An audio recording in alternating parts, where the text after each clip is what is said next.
Waggaa waggaanii sirbaa fi daansiin afaan Oromoo ijoollee manneen barnoota keenyaan qophaa'u guddoo miidiyaa hawaasarraa qoodamu. Warri hin arginee fi milaala duuba walitti deebina. Kan.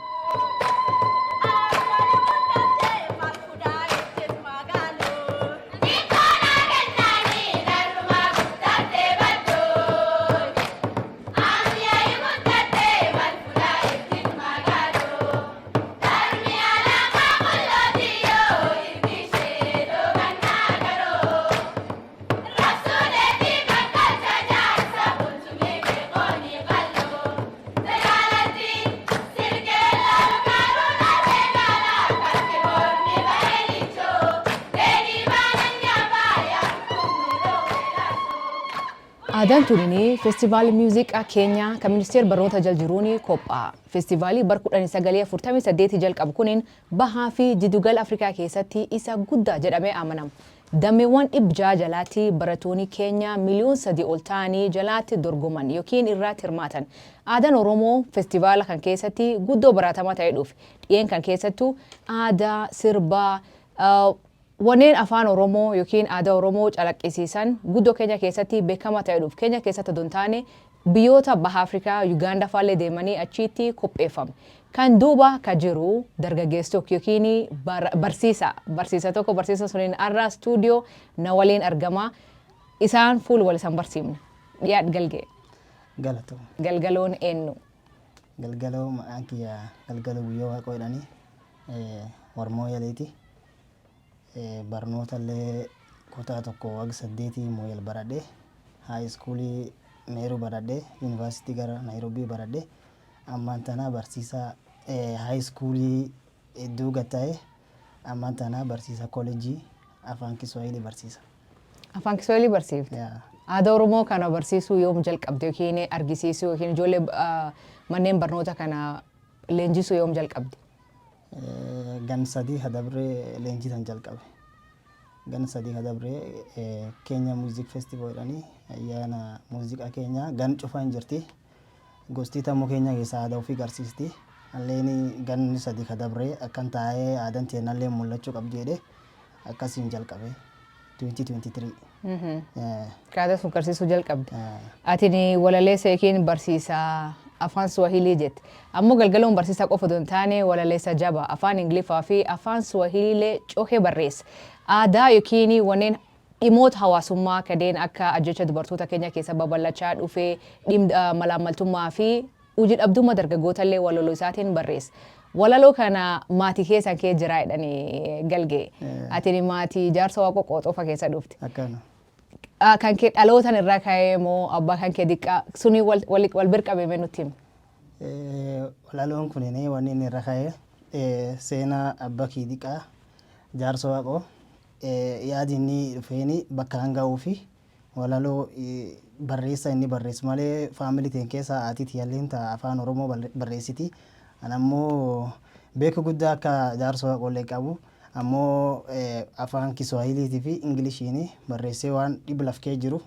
Keenya keessatti dhibbi guddaan jiru jecha ilmaan dubaraa akka malee jeessani.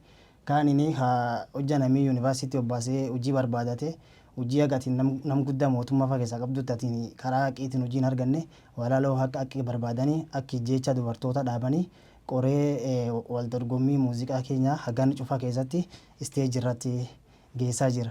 Akkasiin wanni yaadu walaloo na qorsiisee dhugaa akkuma baantu barnoota qaraa jaarsa waaqoo irra baradhee caqasaa ture dhibba lafa Oromiyaa kee jira akka malee irra dubbatee akkasiin waan namni suniin nam dhibba lafa Oromoo kee jiru irra dubbatu nam aadaa Oromoo jabeessu nam eenyummaa keessan baradha jedhee akkanaan Oromoo wal barsiisaa taatee fi nalleen seenaa isa sun galmaan ga'uu fi akkasiin karaa sirba aadaa Oromoo Oromiyaa keessaa warri artistii dhuugii sirbite yaada warraa fudhadhee akkasiin bareechisee midhaase. Galgaloon aadaa hawaasa Oromoo kan beeksisuu fi jabeessuu irra kan kaase Komishinii Barsiisota Keenyaa fi UNESCO irraa badhaafame. Galgee waa'ee badhaasa kana nutti himu. Akkamiin badhaafamte? Guyyaan ati badhaafamte illee guyyaa barsiisota addunyaa. Guyyaa barsiisota addunyaa gannum kana ji 10 taaree 5 guyyaa barsiisota addunyaa cufa badhaasanii maalimootii keenya keessa Teacher Service Commission irraa galmeessa qabdu nama 1900. nam kun 900 keessaa namni badhaas kennaniif nam 700 waan akka hojjate warsun keessaa alleen tokko ta'e akkasiin wanni badhaas kan naa kennanii fi consecutively wal gul aadaa mul'ise ganna sadi ka dabre iskoola wajjia gaals jedhanii aadaa Oromoo barsiise African cultural dance jedhanii African cultural dance from your country jedhanii laftatte keessa aadaa laftatteeti keessa filattee dhuftaani aadaa biyyoolessa Afrikaa dhibiillee keessa filattee dhuftaani akkasiin biyyoota saba Oromoo ka keenya qubatu Boorana cultural dance jedhanii akkasiin dhufeeni the dance from the rest of Africa jedhanii biyya Afrikaa cuf keessaa tamaariin hedduun barsiisotii dabiik fedhe ka Rwanda fudhata Intore dance jedhanii warri fedhe daansii Kongo fudhata Ndombolo jedhanii Baganda daansii jira ta Uganda jira ta Arab daansii Tanzania jira akkasiin biyyiti keenyallee aadaa fula feete Afrika keessa filata akkasiin illee aadaa Oromoo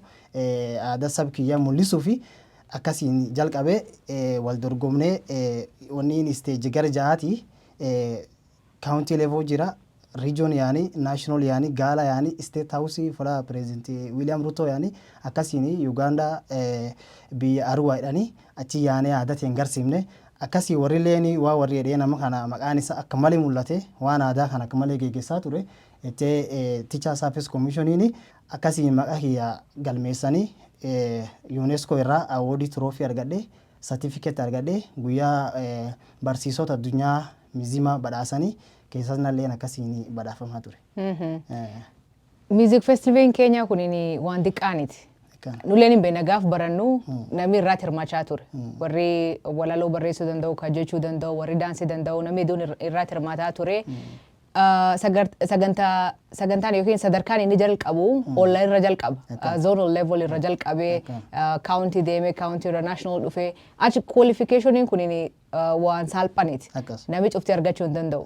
Akkamiin ijoollee kana leenjistee sadarkaa kanaan geettee durtaa festivaal keenya William Ruto duraatti akka perform godhan taasiste. Hojii sun akkuma baantee hojii akka malee kan jajjabduuti. Ijoolleen qaraniin barsiisu ijoollee Soomalii afaan Oromootu hin beekne akkasiin ijoollee tan barsiistiin waan akka malee kana hojii akka malee kana jajjabduuna taate ammoo ijoollee sunillee keessa ijoollee afaan beektutti hojja wanni namni fedhan nam 33 nam 28 bakka 36 fedhanii ofee 28 dhufta ofee 31 dhufta ammoo nama gasgaa keessa namni afaan keen dhaga'uyyuun nam 5 jaalala akkasiin ijoollee taani qoree barsiisee warra artist Oromoo sirba aadaa geggeessaa turte sirbu warraatiin warrallee galata galchaa fi sirbu warraatiin alleen fulatan ga'e akkasiin barreessee barsiisee ijoollee taan line by line jechaan akkan jedhani jedhee barsiisee hojjanu competition yaanu namni dance from the rest of Africa dhufuyu region sun keessa namu callaa nami biyyiti ta'uma biyyu fiitiin dhufti anammoo biyya alaa Kenya keessa jedhee Itoophiyaa biyya Oromoo dance Oromoo filadhe akkasiin yaada artist hedduu walitti qabee competition hojja yaanu ogummaan wanni beekta talentii dhaloota in booni dhaloota walaloo barreessuu ka waan kana arrangement jedhanii pattern jedhanii waan kan walitti qabee walitti midhaasu akkasiin akka in boon talentii akkuma talentii irratti waan ogummaa itti qabu ogummuun suniin qarqaaramee akkasiin hojjanu wal dorgomnu namni hojja gad dhufaniyyuu yaadii tokko nam seenee fula galgaloon jiru jibbaaddi jedhanii akkasiin ijoolleen aadaa teentaan baratte wal dorgomne county keessatti wal dorgomne region keessa wal dorgomne national kan fula keenya mizimaan gad dhufte namoo aadaa ofii garsiise akkasiin eegii ganna 2023 akkasiin number 1 baha president William Ruto birdaqaa Uganda akkasiin aadaa teenya agarsiisaa ture. Kuwaan akka malee nama ajaa'iba. Ijoolleen ati barsiiftu ilmaan waajjiyaa. Ilmaan waajjiyaa immoo ilmaan Soomaalii afaan Oromoo kanaa iyyuu hin beekne. Tokkoon ijoolleen tun barnoota qabdi, classes qabdi, barachuu qabdi. Saagam fuutee afaan kan barsiifte. Saaddiima hojii ta kilaasa barsiisee irra bahe saa 10 hojja barsiisee irra bahanii saa 11 akka saa 12 masaa tokko haani masaa 2 guyyaatti muuda G3 barsiise.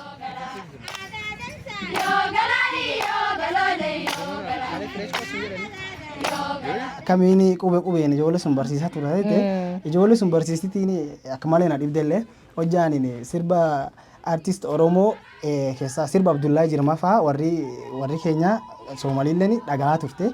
Ammoo hojjaa acha kas kee deemanii Faayisaa Furii fa'aa sirbi hagarii wanne naa laafee warri nuun beekayyuu yaa intala Booranaa yaa intala Bagadaa siin jettee hojjaa acha kas dhufte warri hin beeti Soomaliin sirba Oromoo sirbi tokko haanu isteejan seenne sirba artist Hacaaluu kololaniitoo jedhanii.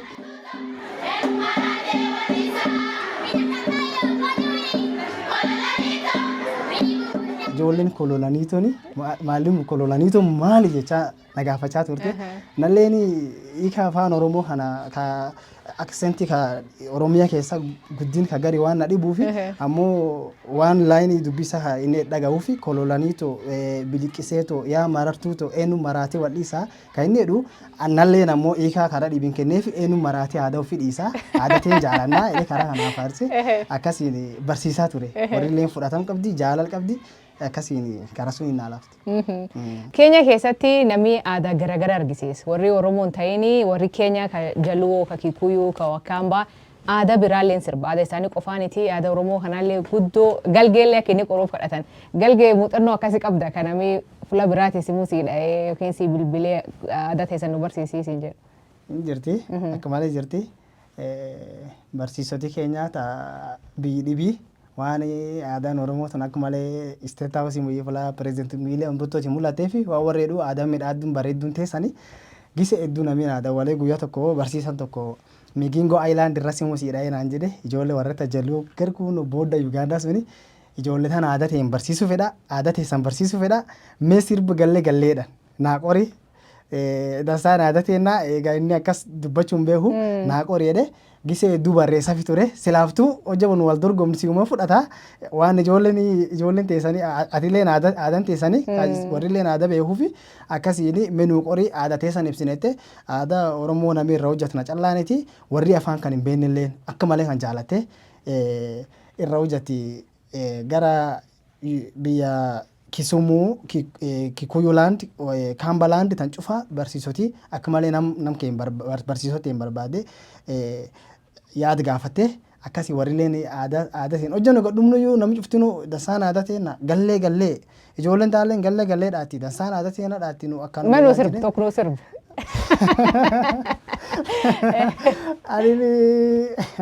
Ani nam sirbaatiin miti.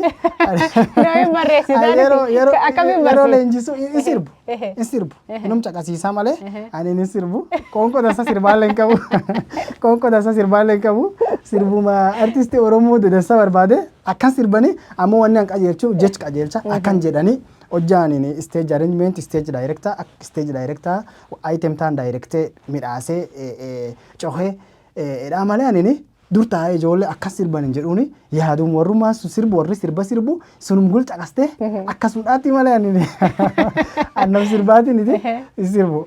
Akkamii sirbu filatta? An fakkeenyaaf gallee faatee sirba dubartoota kan guyyaa fuudha sirbanii dansaan aadaa ta'een ka wakkalaan faan sirbanii akkamii filatta sirba kana? Sirbi kan akkam filadhuuni qara ijoolleen ani barsiisaa tureyyuuni durii iskuul booyisii illee barsiise iskuul dhiirallee barsiise ammoo ijoollee dubara barsiisa alleen sirba aadaa ka dubara barsiisaniif ka dhiira barsiisan gargari beeka akki an filadhuuni sirba kan baduu dhowwu anini maalimuu Kiswaahilii waan littirechaa taatee fi fasiini maali ajammiidhani horii uummataati sirbii horii uummataati horii uummataa akki baduu dhowwaniini jenereeshin barsiisanii ijoollee sirbi durii ka badee cufa gad deebisee akkasiin ijoollee hojja in barsiisedhee filadhu sirbi an laalu sirba aadaa ka waan siyaasaa keessaa hin qabne waanum aadaa ka duri ka biyya Oromiyaa kee jira barsiisee gallee abbaa isaallee hin beeku ammoo sirba ni wimbo wajammiidhani hongosaati sirbuma sabaati barsiisee dansaan aadaa teenalleen sirba akka malee kana biitii dhagaa turte.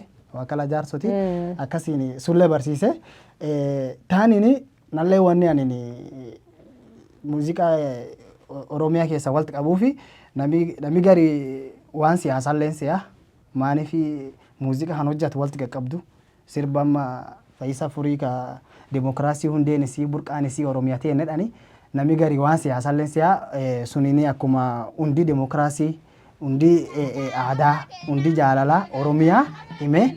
Abaan bokkuu hogaan keenna abaan bokkuu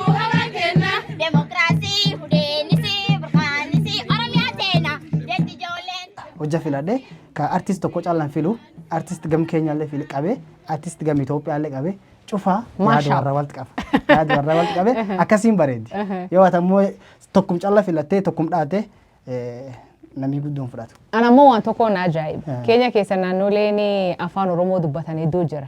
Marsabeeti jira. Isiyooloo jira. Wajeerii jirti. Wajeerii guddinaan afaan Somaalii dubbatan malee warri afaan Oromoo dubbatullee keessa hin jira. Kana riivaleen naannoo Oromooti. Akkamiin kana riivaan jirtu. Ka isiyooloo jirtu. Ka marsabeeti jirtu.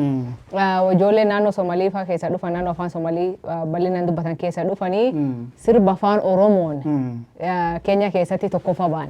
Warri afaan warri marsabeeti warri isiyooloo waan aadaan argisiisu. Waan aadaa akka malee argisiisani biyya marsabeetirra iskuulii akka malee waan aadaa agarsiisu hin jira. Iskuula Dhakaa Barichaa Gadaamoojii warra akka malee rakkoo nuti taa'ee qarwarsuni. Ammoo warri illee agarsiisee pireezidenti Wiiliyaam Ruutoo dur geessaa ture. Warri illee akka malee agarsiistee Dhakaa Barichaani. Barsiisaa tokko akka malee jaalkee maaliif abduu jedhani akka malee simuun aadaa walee abboo namii na dhibu Keenya keessa si callaa naan jedha. Taanini akki warrilleen akkiinalleen State House geesse aadaa Oromoo pireezidenti Wiiliyaam Ruutoo dur geesse warrilleen pireezidenti Wiiliyaam Ruutoo dur geessaa yaa turte warrilleen akka warri geessu jira maan ennaan Kenya Music Festival tuniini akka hedduu jirtu wanni kilaasii hedduu jirti. The dance from the rest of Africa jira tabii Afrikaa cufa fula feete filatu jira taanini African Cultural Group Dance from Kenya dhani biyyi Kenya kee jirtu ta filatanii jiratu nammoo folk song jedhani cultural dance jedhan. Seegalti? Warri ammoo warri marsabeeti faani akka warshiin deni akka war dabreeni anen cultural dance specialist fula cultural dance sun midhaasa. Warri ammoo warri leen fula warri naashindu jira warri bakka State House guyyaa agam na bochanii dabran. Alleen ammoo waan alleen daansitii ishiin defi gammadee warraa gammadee warri illee naa gammadee warri folk song ishiin dani folk song jedhani akka malee nu ishiin diti warri kwanza ijoolleen sun akka malee ijoollee marsabeetii ijoollee akka malee afaan qajeelfatu afaan beeti ijoolleen isiyooloo afaan cuftinu ijoollee afaan beetu hojjanu warraani wal dorgomuu dhumne warri nu qolchiti fula folk songii sun. Alleen ammoo fulaana warraan dhibaa ture kan alleen fula cufa mul'adduuni namu ammoo janu walti yaanu fula dura sunitti aadumtee nata argama warri illeen folk song dhaate nullee warri irraan irbi warra irraanoo gadduunu aadaan tun takkuma ammoo kilaasii muuziqaa sunito tofauti. Fulaanallee warraan dabru jira warri illee naan dabru jira akkasii warri illee mul'isaa turte bakka tana riivallee cuftiinum dhufti. Atini barsiisa kooleejii jette barkana kooleejii afaan Somaaliitiin daansii afaan Somaaliitiin jalqab dhiyeessite sullee injifattanii namba 1 taatanii State House deemtanii pireezident Wiiliyaam Ruutoo fi dhiyeessitan.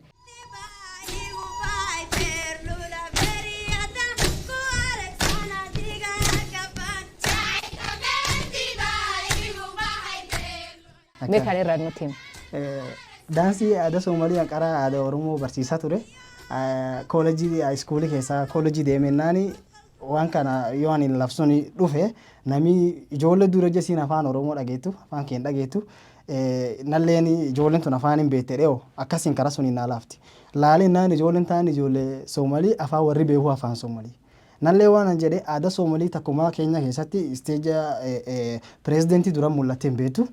Akkasiin aadaa warra kanaallee biyya sanallee waan keessa fidameef waan warri kulleen na eegaa turaniif aadaa teenallee kabajaniif aadaa warraallee mul'isu qaba jedhee akkasiin aadaa Soomaalii irra hojjedhee artistum warraa akkuma artist Oromooti kilip warraatiin hojjedhe kan kilip artist warraatiin hojjedhe ijoollee tan barsiise kan yaada nam tokkollee hin fudhatin yaadum kiyyaan barsiise akkasiin guyyaa wal dorgomuu yaanu kooleejii keenya Mizima irra injifadhe namba 1 ba'ee pireezident Wiiliyaam Ruutoo dur yaane dir Kampaala irrallee aadaa Soomaalii mul'ise warri illeen eega suni haaniin aadaa warra mul'ise illeen warri diqqaan duri aadaa teemman mul'isine aadaa warra calla mul'ise dhulleen akka malee han irra gammadee hojii jajjabduu hojjette akka malee nu gammachiifte seenaa ta'e mul'ifte aadaa Soomaalii haa takka fuula tokkotti hin argame pireezidentii dur geessite akka malee ta'e uummatii warra gaazexoosaa warra paarlamentii warra aktiivistii warra lafaa barsiisota piriinsipoos akka malee irra gammadee akkasiin aadaa tana nalleen aadaa warraallee mul'ise.